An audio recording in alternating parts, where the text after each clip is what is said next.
Some people truly suffer from food addiction, so it's default to go to that mindset.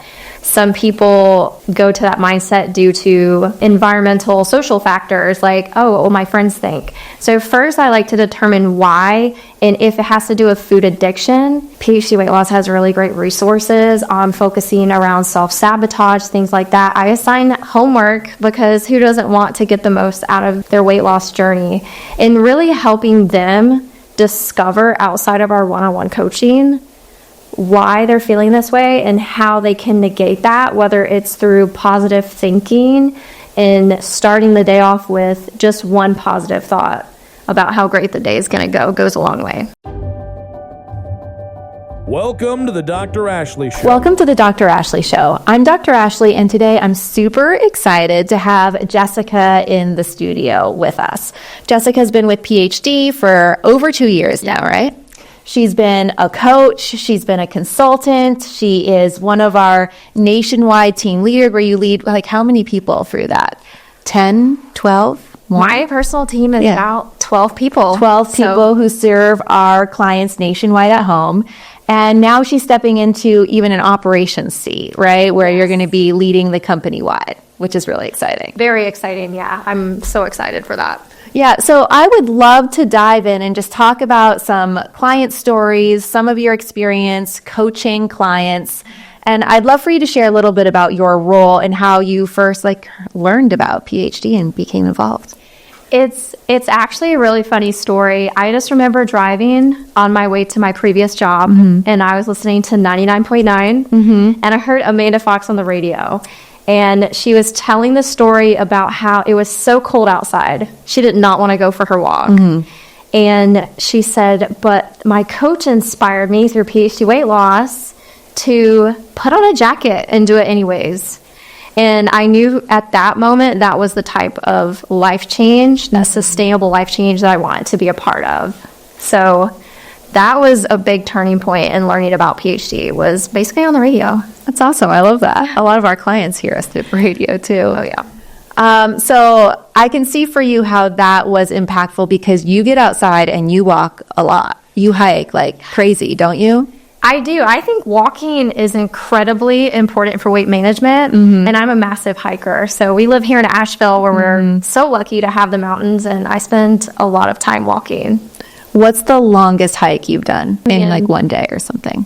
Yes. I have done the Art Lobe Trail, which is 30.1 miles in one day. My husband dropped me off at 4:45 in the morning, and he did some with me just so I wasn't in the dark alone. But I ended at 9 p.m. at night at Camp Daniel Boone. So that was a really fun experience. 30 miles in a day. 30 for my 30s. There you go. I think the longest hike I've ever done was 19 miles, and I was exhausted at the end. It's hard work. It is, I think, especially when you're on terrain versus, flat pavement. You're working all your muscles. Yeah, for sure.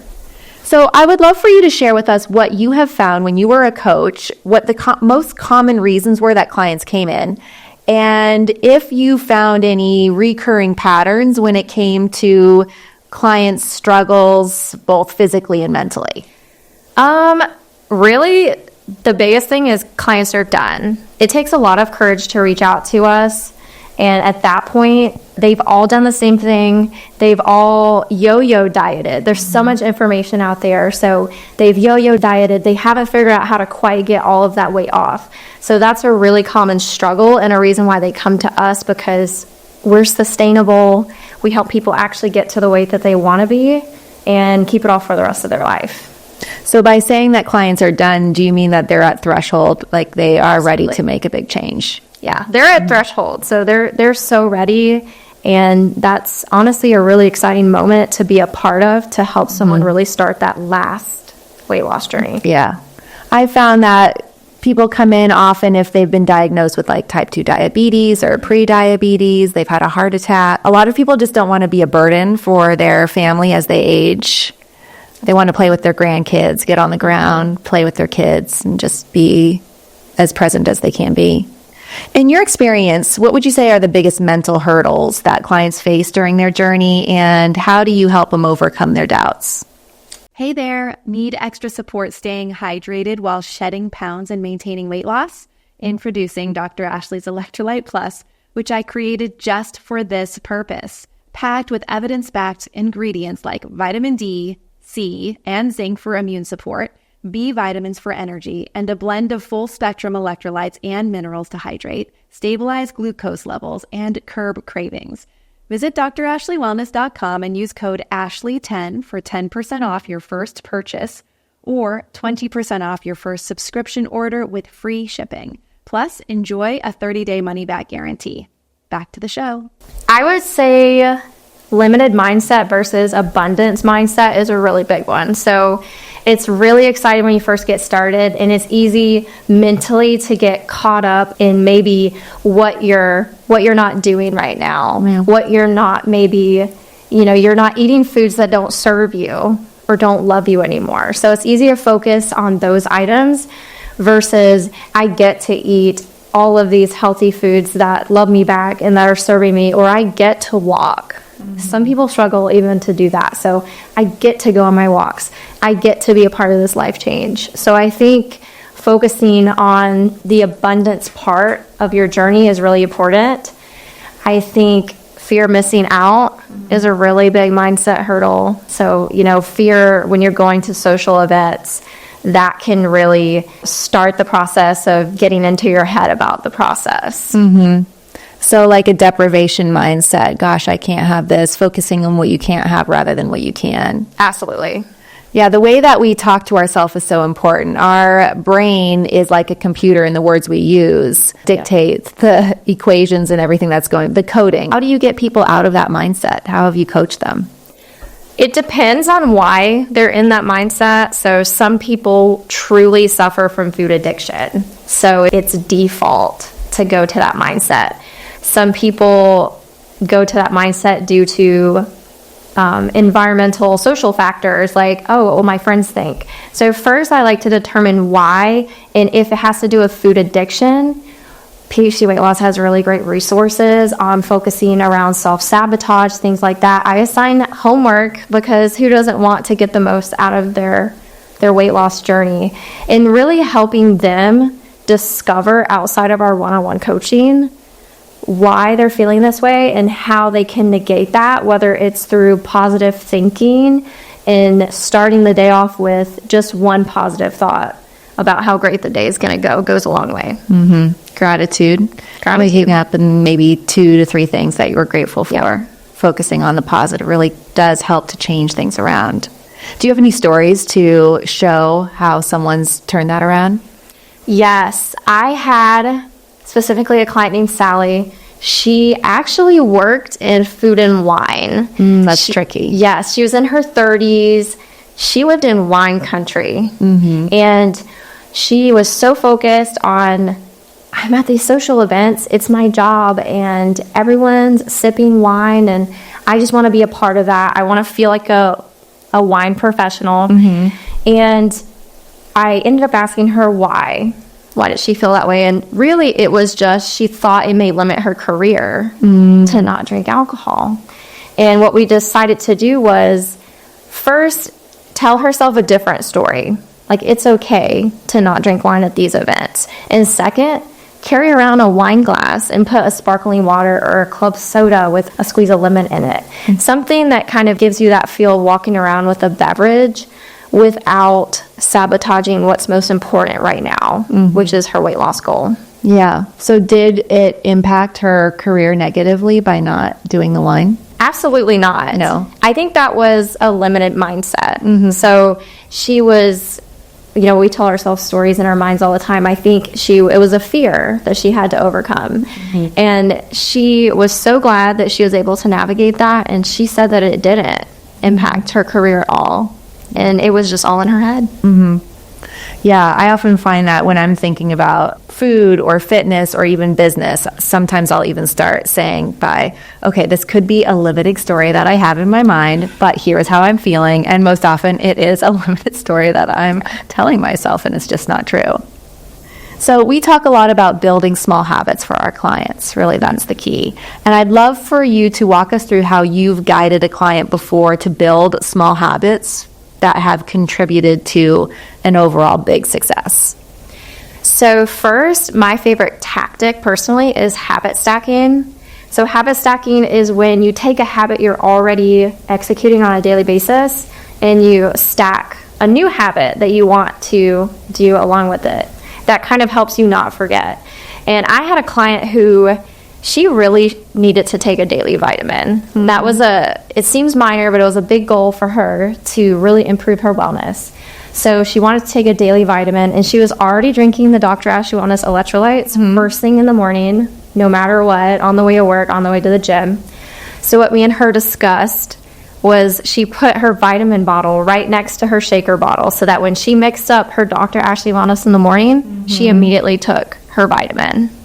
That's a good idea. So in addition to that, I had a client, Meredith. She was in her 50s. She was from Illinois, which we all know can be very cold in the wintertime. But she struggled to get her walk in due to the hour change. And what I had her do was she drives past a park every single day. And so what we decided was she would stop at that park. It was daylight when she drove by it. On the way to work, she could get up only 15 minutes earlier, start somewhere, get out, walk for 15 minutes, head to work. And over time, it helped her build that habit. And eventually, she found that walking 30 minutes before work was incredibly more effective than waiting to do it at the end of the day when she knew she went. When it's dark and cold. Yeah, when it's dark and cold. Yeah, those are great tips. I think there's a book called Atomic Habits, isn't it? Have you read that book? I love that book so much. And I've heard about habit stacking, I think, before I read that. But habit stacking is actually a part of that book, and I highly recommend that. Yeah, I do too. It's a great book. A stumbling block that a lot of weight loss clients, not just PhD, but just in general, if you're going through weight loss, is hitting a plateau. And I'd say at PhD, we minimize the plateaus as much as possible because we're constantly tweaking meal plans, customizing things, so people really don't often experience a true plateau. But how do you help people bust through those quote-unquote slow down or weight loss plateaus? Say someone's listening or watching this, what would you advise? Well, first we have to determine if it's a true plateau. You actually have a great YouTube video on plateaus. True. You should check it out. Yeah. You haven't lost weight for 3 to 4 weeks, consistently doing everything you can.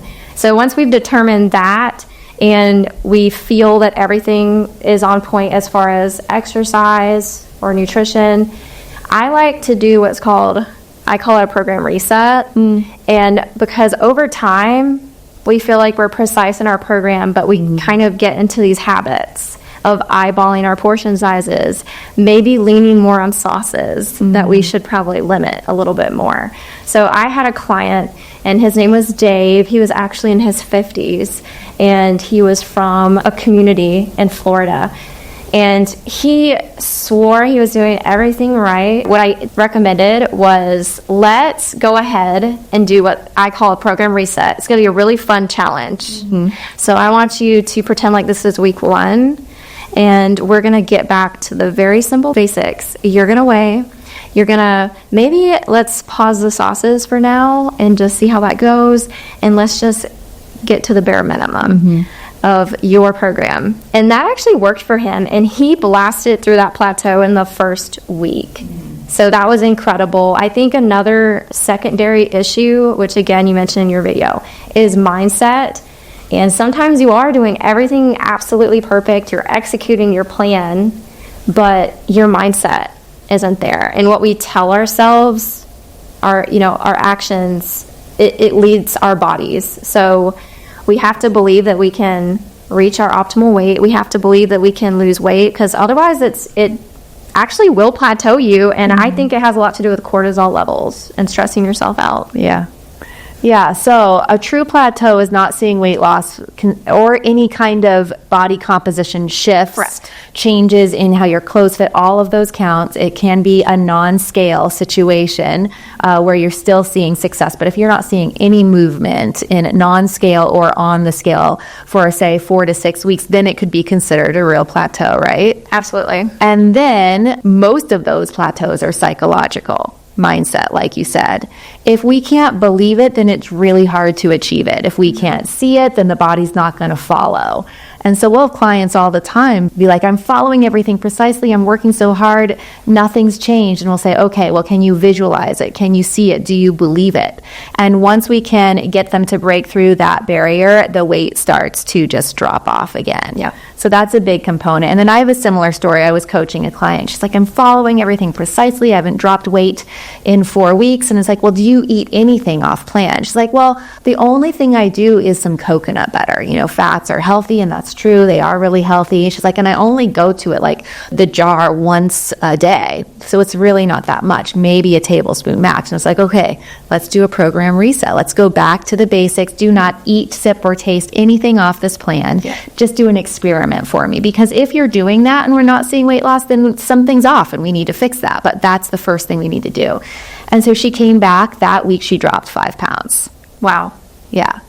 And I said, well, what do you think's going on? She's like, oh my gosh, I was at that coconut butter jar all the time. And it just added up. And we see clients do this with almond butter, peanut butter, like healthy fats. Nuts are really tricky. They might creep back in. Maybe cheese creeps up. It's just these things we don't think. Maybe we're with our grandkids or our kids and we're eating the crust on their toast or their goldfish here or there.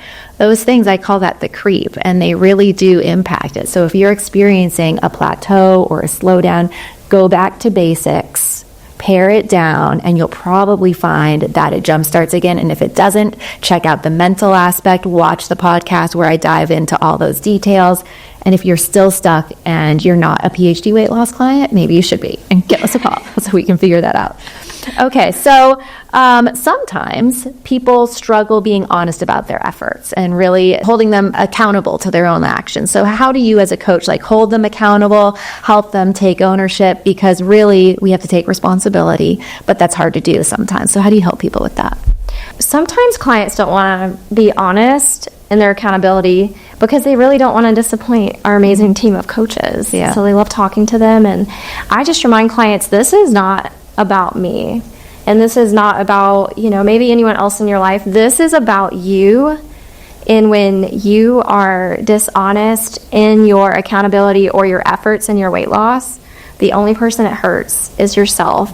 So usually that general reminder helps clients reframe their mindset and be more honest. Sometimes clients aren't honest on accident. Maybe they aren't food journaling as frequently as they should, and they think about it later and leave it off.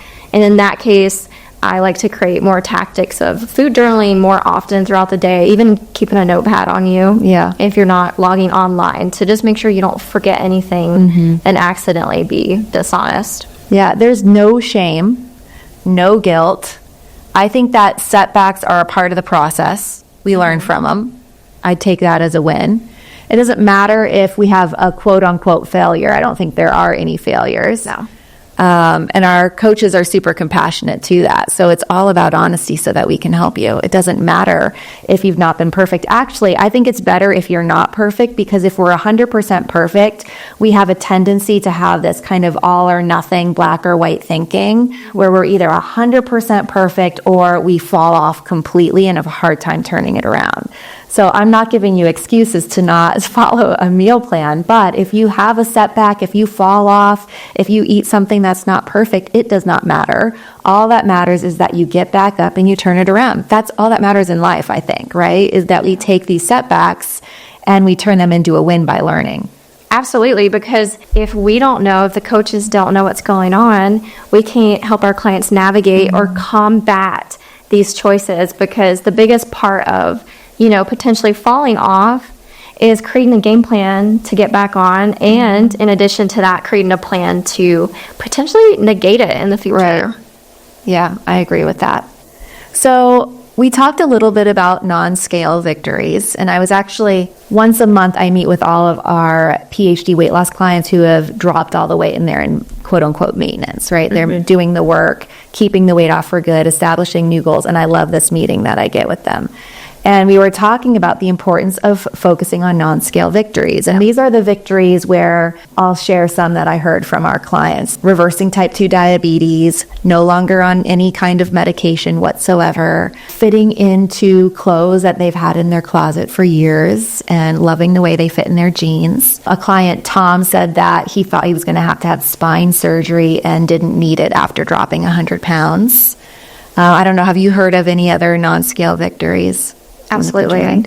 So non-scale victories are one of my favorite parts of PhD weight loss because it can be very big victories, like being able to have a surgery done or not needing it at all, or very personal victories. I had a client named Tom, and he did come to us morbidly obese. He was in his 30s, and he knew that he didn't want to be on a CPAP the rest of his life. In addition to that, he lived in a nice climate. He lived in, I believe it was Arizona, and I was like, well, let's go for a walk. Well, he could not walk more than 10 minutes without being out of breath. He just had this fat mass really weighing him down on his knees, on his joints. So really, we just took baby steps, and eventually he could walk for 30 to 45 minutes, even on the weeks where his program weight loss may have been slow. He could count on that personal non-scale victory. In addition to that, we had a client, and this is a small but really meaningful non-scale victory, Jill. She noticed that she could squeeze in between the grocery cart and the checkout line. And that's such a fun non-scale victory for her. She said it just was so embarrassing for her. She was in her 60s. She lived out of Maryland, and she just always felt embarrassed when the cashier had to move the cart for her to get around it. So small wins like that, are really impactful for our clients' lives, sometimes even more so than weight loss. Yeah, that reminds me of a client in Asheville, and she was sitting in the lobby, and she's like, look at me crossing my legs. Yeah. I could just feel so good to be able to sit here in any position that I want and be comfortable. Like, those things are huge. Yeah. So if you feel like the scale is not moving down as continuously or consistently, as significantly as you want it, number one, watch the podcast where I explain on weight loss patterns, because that will help your understanding as to why that does happen metabolically. But also pay attention to these non-scale victories. These are huge. And to consistently have success in either dropping weight or keeping it off, you have to be consistent and you have to stack wins. Because when you stack wins, then it keeps you motivated and inspired to keep going. And that's what this journey is about, is to keep going, right? And you can lose motivation if you hop on the scale and it goes up and you've done everything right according to you, And so if you can focus on those non-scale victories, of which I bet there are many, you're just not having awareness around them. It helps us. Yeah. I could talk about non-scale victories all day. Speaking of Asheville, you actually jogged my memory. I had a mom, and she was so embarrassed she couldn't play with her kids. She was in her 20s, and she ended up at the end of her weight loss program going to a trampoline park and actually participating at the trampoline park with her kids, which was so exciting. So I think focusing on these non-scale victories are incredibly important because, life happens to us all, and it's really nice to look back at those wins. Yeah, for sure. The journey is about stacking wins and being grateful for those when they come around. What else, Jessica? Anything else you want to share? I believe that the most important thing and really valuable aspect of our program is that you get to navigate, life's obstacles with a coach. I think that's what really sets us apart. It's not just about weight loss. It's about sustainable weight management. And once you lose weight, you're still going to have these obstacles that pop up. And having the tools in your arsenal, we have so many tools and resources at PhD Weight Loss. And having that really is going to set our clients apart from any journey they've ever completed. So I love PhD and our resources. I do too. Thanks, Jessica, for coming on the show. I'm super grateful for you. Yes, thank you for having me. Thank you so much. Okay, you guys, if you are watching this on YouTube, if you have any questions for me or for Jessica or anything that you're wondering about PhD weight loss in general, drop your comments below in the comment section. If you're listening to this on a podcast platform, please leave a review. And remember, you got to step up to make the change. Lead with your heart, train your mind, and do not negotiate with your body. I'll see you next time.